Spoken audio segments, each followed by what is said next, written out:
Hi guys, welcome. Dan here from the Magic Junk Drawer. And today I wanted to talk about decision making. I'm not very good at decision making. First of all, I can see both sides of an argument because I'm a Pisces Gemini rising, so I have a lot of, duality in my chart. But one thing that I found to be very helpful that I learned during one of my yoga teacher trainings, I don't remember which one, that basically we make all of our decisions out of love and out of fear. So think about it, okay? Say you're at a job and you hate it, and somebody says to you, quit.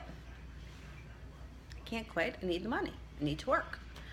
Okay, so that decision right there has been made out of fear. Now, I'm not saying that you just willy-nilly go and quit your job without having something else lined up, although I do admire those people. I do, because I would never do something like that. But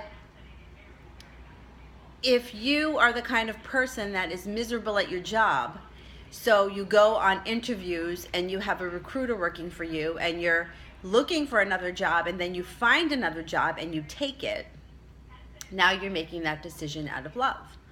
Love for yourself. I don't want to be miserable. I've been miserable for long enough. I'm going to make this decision to move on to the next job. And this is the same. It's basically in every decision that you have to make. You're in a bad relationship, right? You are not leaving. Why? Because you have a fear of being alone. You have a fear of having to deal with this person. Now you have a fear of not being able to survive by yourself. Whatever it is, it's out of fear. It's not out of love because you're in a miserable situation.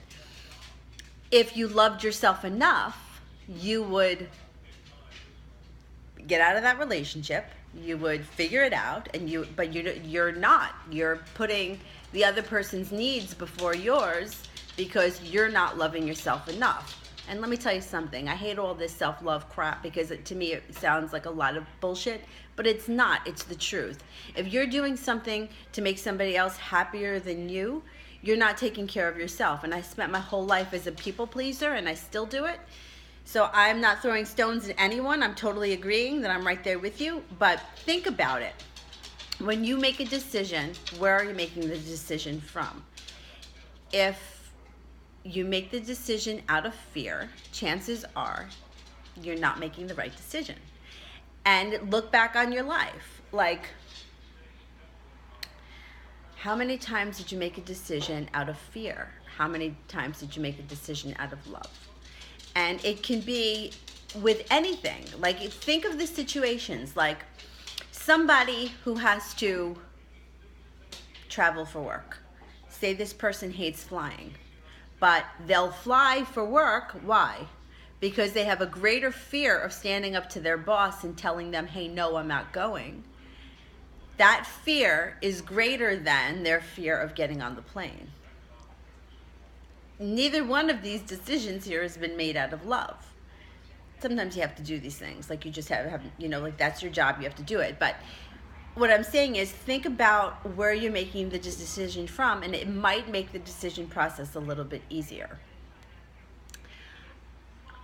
One of my friends recently had a situation where he was thinking about going for a promotion, but in his heart and in his soul, he didn't really want this type of a promotion, but his head thought that he should.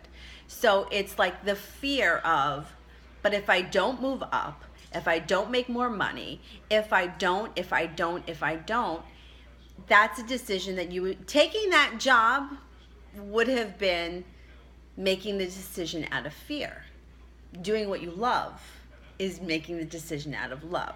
So I have found that helpful in my life. Just stop for a second and think about where you're making the decision from. Like, are you marrying the wrong person because you're afraid that you might be alone forever? Wrong choice. If you're quitting your job and selling seashells on the seashore because that's what's going to make you happy, ding, ding, ding, that's the right choice. You made the right choice. So, just thinking about these things sometimes, it's helpful when you're faced with a decision that's a real humdinger. All right, if you like what we're doing here at the Magic Junk Drawer, don't forget to like and subscribe. And if you like what we're doing here, share us with your friends. The description box will have my Instant Go link and also my PayPal link if you wanted a private reading. And feel free to email me if you have any questions. Thanks for watching. Bye-bye.